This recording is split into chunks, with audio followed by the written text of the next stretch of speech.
Fable is a beautiful open-world action RPG, packed with drama, jeopardy, and high-stakes choices that change the world. But at the heart of Fable is a game within a game. An endless, interconnected life sim where you'll be remembered for changing people's lives, building property empires, manipulating the economic fate of entire settlements, and more. And as you do all this, you'll build different identities and experience a complex, nuanced morality that is so much more than good versus evil. It's what you'll do in Fable when you aren't saving the world, and we call it building an extraordinary life. Let's dive in. Here I am in the middle of Oakshire, one of the 6 regions in our visually diverse open world. It's characterised by beautiful rolling hills and lush, colourful foliage, inspired by the British countryside.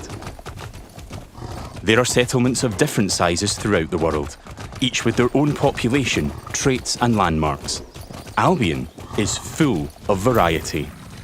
We can see one of those settlements up ahead. Silverbrook, a peaceful farming town and the largest settlement in Oakshire.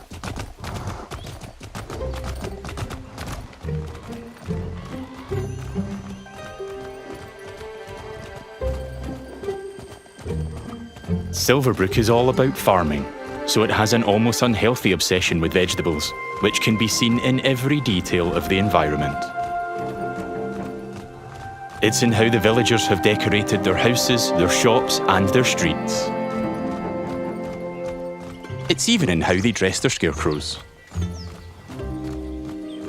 When I enter a settlement, I quickly run into the beating heart of Albion. Its people. There are over 1,000 handcrafted, fully voiced NPCs, each one with their own job, home, routine, relationships, and memory. None of these villagers are scripted dressing. They have emergent behaviour powered by real-time systems. They go to work, they go to bed, they have hobbies and families. Sometimes, they just want to spend time in the pub. Albion feels alive because its people have lives. I've never been to Silverbrook, and because I've done nothing of note yet, Max the stable hand here is completely indifferent to me. Got a minute? What do you want then? So, if I ask him to follow me... Follow me. I don't deal with randos. He won't, and he thought I was weird. That's fair. Right then. Bye. Well, and there you go, I guess.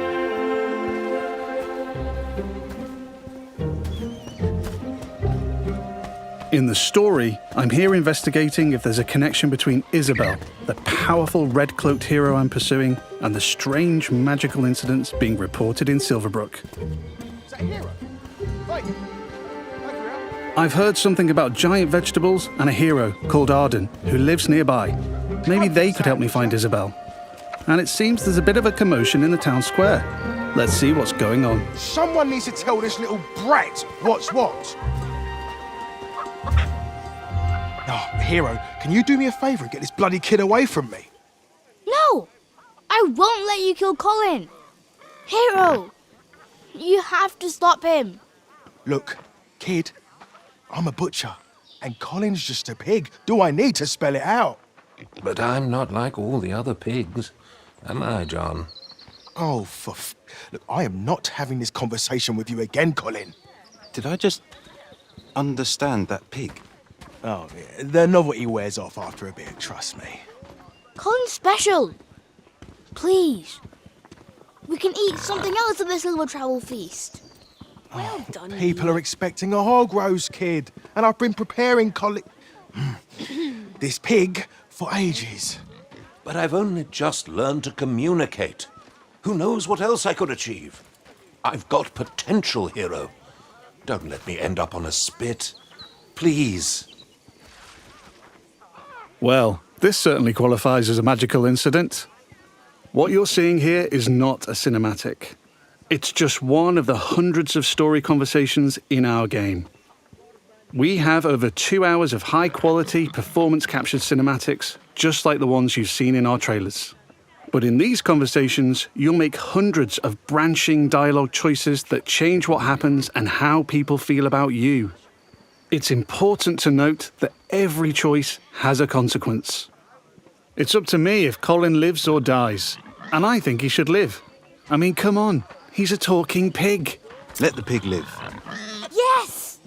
Thanks, hero. I knew you'd understand. No hard feelings, John.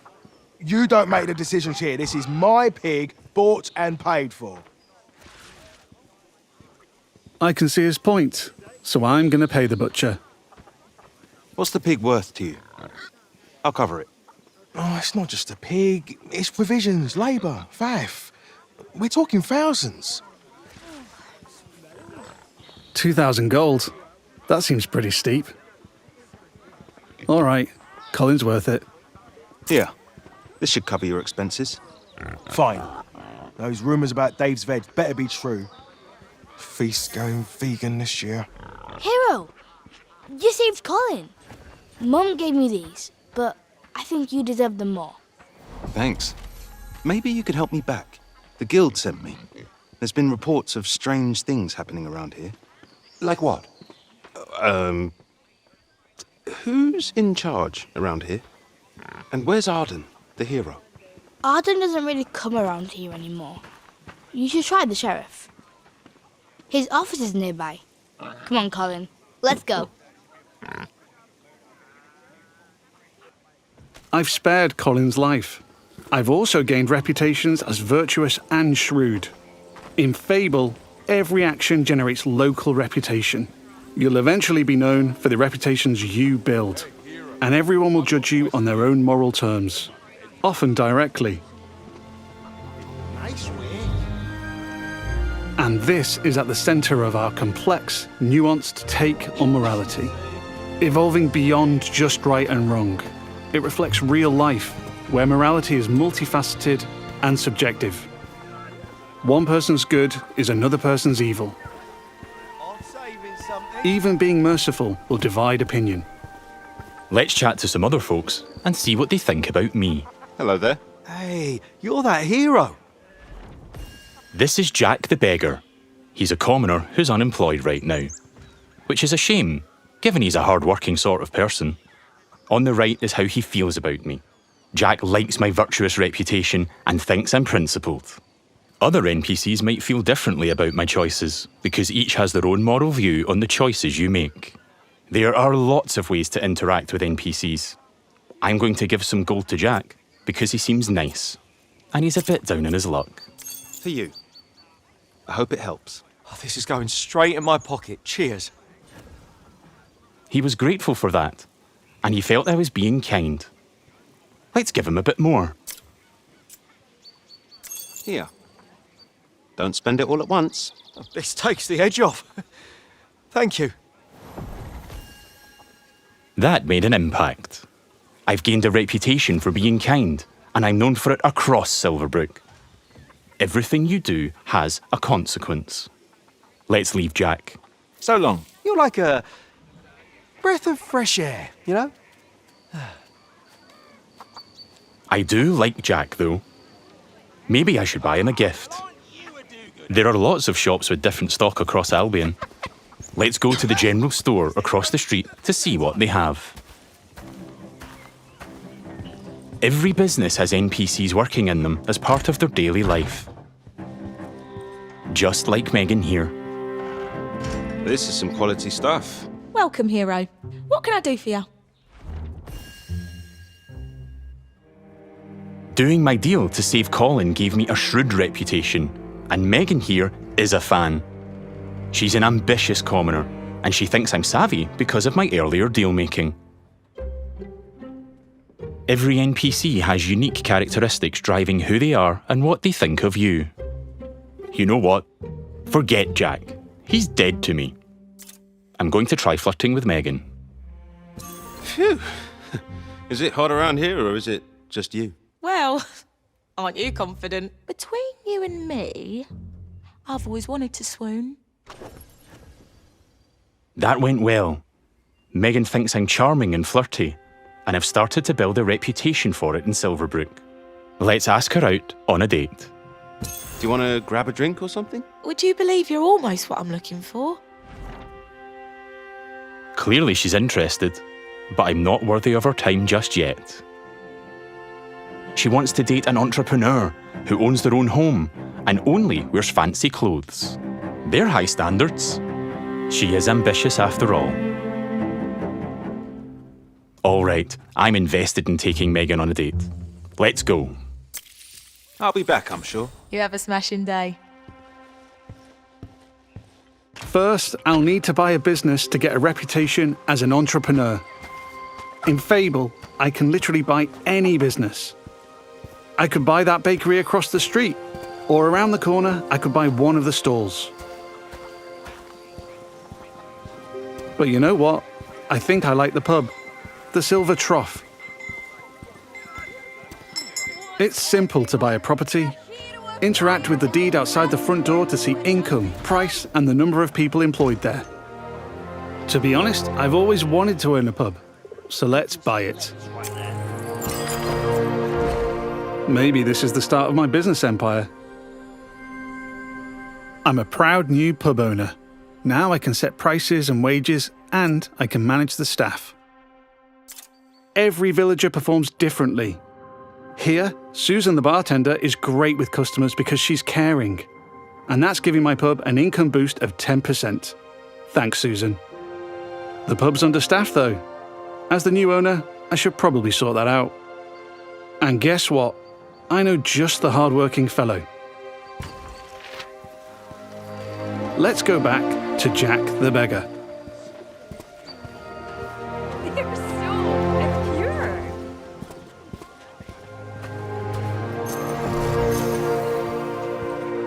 I've also gained reputations as an entrepreneur and as rich, because I bought the pub and it cost me a ton of gold.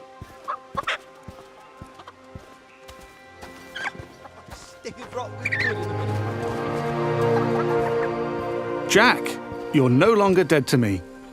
Hi there. Hey, you. Jack still likes me for my kindness earlier, but I like that Jack is hard-working, so I'm going to give him a job in my pub. Got a job, if you're interested. I can probably do that, yeah. I can hire anyone, providing they like me enough to accept my job offer. Great. Jack is thankful I've made a positive impact on his life. He's no longer a beggar, and he's now a bartender. Cheers. Yeah, makes sense. There are so many other people to talk to. Villagers react to the reputations you build, They'd help with anything. and they remember the things you do to them. Now the pub is fully staffed, and Jack can head off to work. Incredible. Take your time, Jack. Next, I need some fancy clothes. Let's head to the tailor.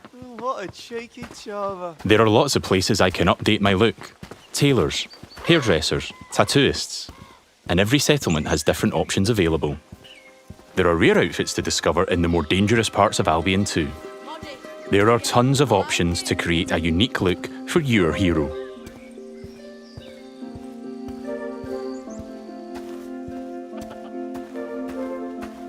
This place looks fancy. Let's head inside.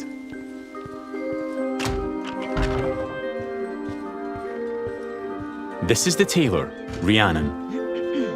So much choice on offer. We're closing soon. Just like real life, wealth is a divisive topic, and Rhiannon has her own views. In stark contrast to the ambitious Megan, she's very much not a fan of rich entrepreneurs, and she thinks I'm out of touch. Which makes sense, given she's humble. Let's have a look at what she's selling. Fancy clothes, hopefully. Can I see your stuff? Don't waste my time. Rhiannon's jacking up the prices by 80% just for me. Looking closer reveals why. That's just how much she hates me.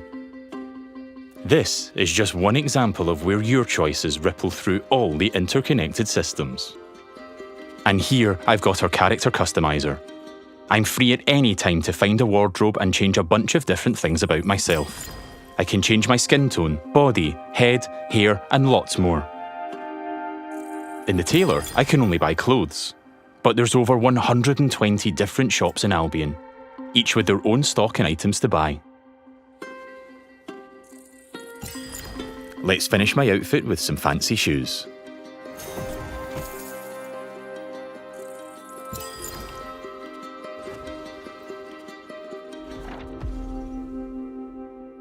See you, Rhiannon.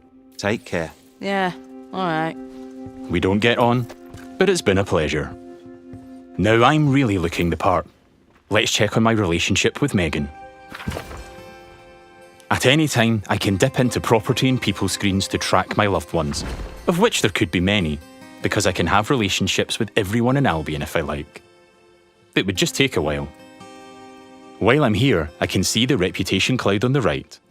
It shows me what I'm known for in Silverbrook, as an entrepreneur, rich, kind, shrewd, and virtuous. On a single moral scale, these reputations would be seen the same way, as absolutely good or evil. However, as we've seen with Megan and Rhiannon, Fable's morality reflects the complexity of judgment we see in the world today, where everyone has their own moral view. The last thing left for Megan is to own a home. I'm a bit short on cash though, seeing as I paid a fortune to save Colin and bought a pub. But since I've bought it, I've been earning passive income, so let's swing by to collect it. The people of Silverbrook all have their own nuanced, subjective view of who I am and what they think of me.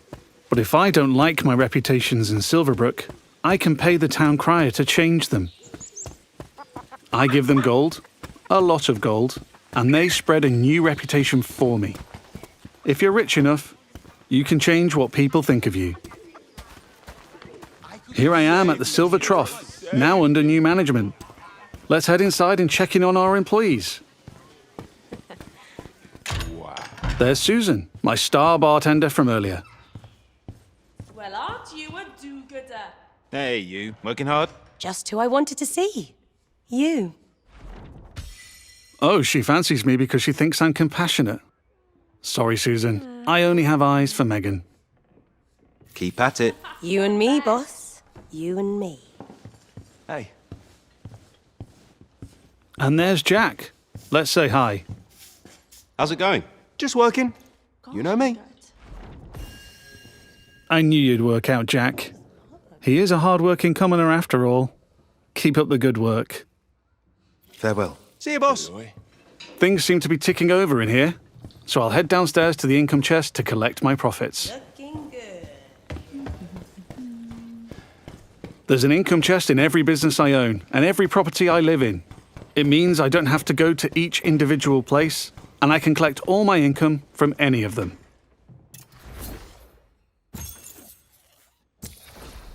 I've got a decent amount of gold now. Time to pick off the last thing on Megan's list. Owning my own property in Silverbrook. Let's go house hunting. I can buy literally any house in Albion. It would just take a while, and quite a bit of gold. But I like the look of this one. Nice garden, rural views, weird hairy pig statues out front. Let's have a look. Looks like I don't quite have enough money. That's a shame, but one thing I can do is pick up a shift at a job. There's a blacksmith just down the road. Hopefully I can go earn enough gold there. Going on dates, buying properties and businesses, and doing jobs are all part of the interconnected Fable experience. It really adds to the sense of immersion when I can take a break from saving the world to change the lives of the people around me and discover how the simulation reacts. I could play this part of the game forever, and I'd never run out of systemic toys to tinker with. There's a couple of jobs to take on across Albion, but today I fancy a try at blacksmithing. It's as simple as walking up to the anvil to start a shift. No prior experience required.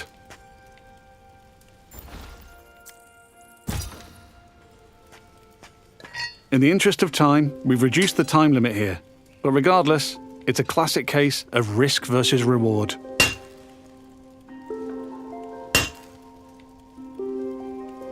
I'm constantly having to balance speed versus precision, while trying to earn as much as I can.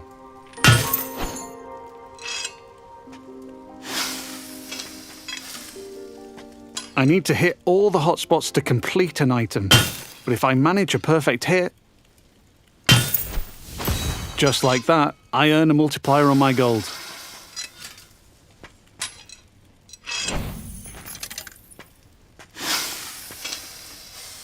That's a successful shift completed. I can return to the blacksmith anytime to earn more gold and gain blacksmithing experience while building my reputation. I've now got just about enough gold for the house. Let's head back down the street and buy it.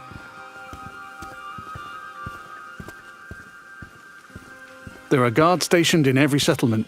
They're always there to keep a watchful eye on the villagers, and probably 2 eyes on a hero. If I get caught committing crimes, I'll find myself in trouble with the law, and that will change what people think of me.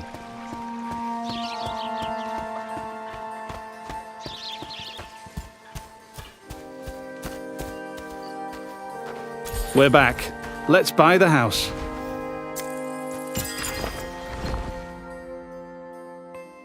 Now I'm the owner, I can hike up the rent or even make it free if I'm feeling charitable. I can manage my tenants too.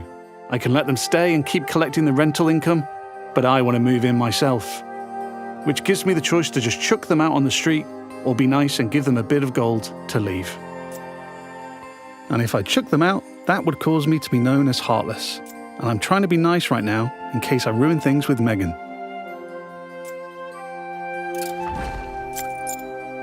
And now I'm free to move in.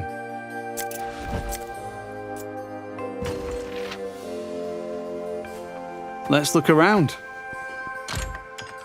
Home sweet home. I can buy any house in Albion. And while this one lacks some square footage, there are huge houses, even mansions I can buy throughout the game. Looks like the tenants left some stuff behind. Offal fans, apparently. Wherever I live, I have access to my income chest and wardrobe, so I can collect all my gold and change my appearance whenever I like.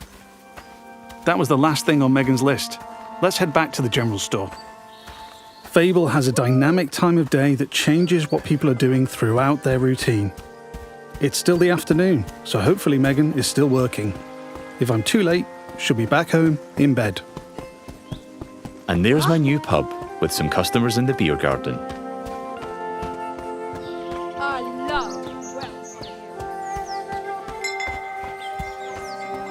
Now we're back at the general store. Let's find Megan.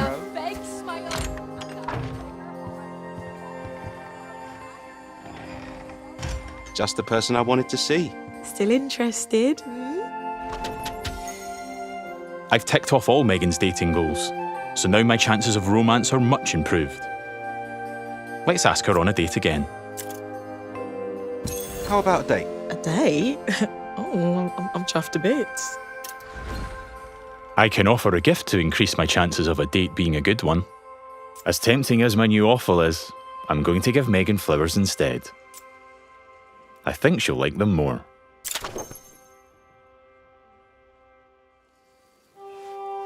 Here we are on a date at the Silver Trough. Hope I'm getting free drinks.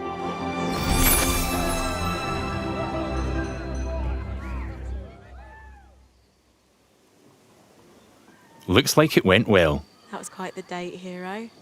Loved it. Hey, you. Oh, hero. Yeah, that date was just brill. Megan found me quite charming. I'd like to make things official, so I'll ask her to be in a relationship with me. So what do you say? Ready for something more? And what a lovely couple we'll make. Whatever comes next, I'm with you. It's official. That's not the end, though. I could build this relationship a lot more. We could get married, which comes with its own set of goals. We could move into my house and start a family. And I can even hire her for one of my businesses. Things could go the other way too. I could break up with Megan, or divorce her in future. Or I might make choices that make her divorce me. There's lots of ways I could change her life, and she'll remember. But we've seen enough romance for now. Bye, Megan. I have to go. But you're welcome to watch me leave. You have a lovely time, sweetheart. Before we go, I've only really demonstrated what it's like being an upstanding citizen in Silverbrook. Our game is one full of contrast, though, Modest. Yeah, I like it. where I decide the kind of hero I want to be. So let's briefly explore what it's like if I'm not so nice. Hi, Susan. Nose to the grindstone. Love to see it. Lovely to see you, boss. Sorry, Susan. You're fired. Yeah. You're fired. Sorry. You're gonna regret that, swine. She's not happy about that, and she thinks I'm being heartless. But because in Fable morality is subjective and varies from person to person, not everybody will have a problem with that. There might even be someone who fancies me because I'm heartless. Villagers also react to my physical actions. If I start firing arrows around the place, they'll start to perceive me as reckless.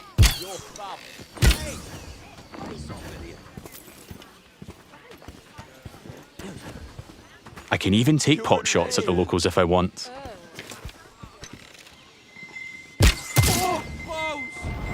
And now I've gone too far, but I'm in the mood for a fight.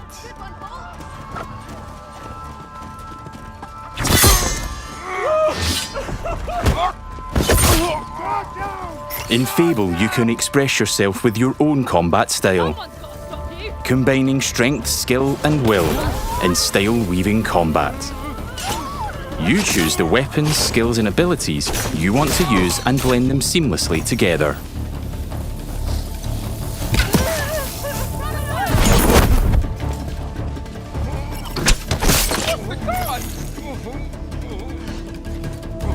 Stay still, please.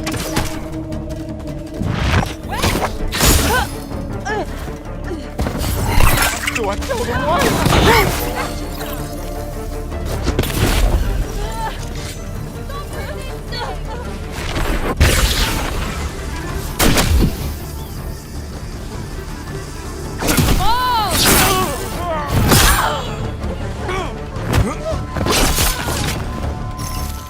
I'm putting up a fight, but backup will keep on coming until I leave Silverbrook. Peacefully or not. I think a tactical retreat is probably for the best. Now I have a bounty on my head which will grow with more crime.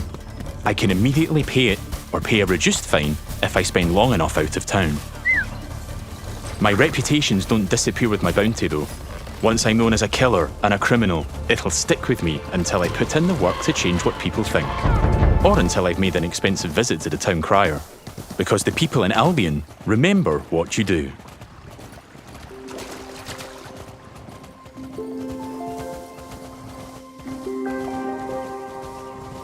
Over the past 25 minutes or so, I've bought a pub and a house, been a landlord, and changed a beggar's life. I've customized my look, saved a magic talking pig, fought the law, and I've built a relationship with just one of Albion's 1,000 handcrafted, fully voiced NPCs. And here's the reputation cloud again. I'm rich and charming because of my spending habits and my relationships. I'm also a criminal and a killer due to my reckless behavior and fighting with the guards. Yet, I'm shrewd for saving Colin and an entrepreneur because I bought the Silver Trough. I've built a complex, rich identity in Silverbrook, which the people there will react to through their own moral view. I'm not simply good or evil. I'm so much more than that. There are many more settlements across Albion to explore. My identity is mine to create in each one, and everyone will have their own perspective on what I do as I build an extraordinary life. Thanks for watching, and stay tuned for more in-depth Fable information as we move closer to our launch.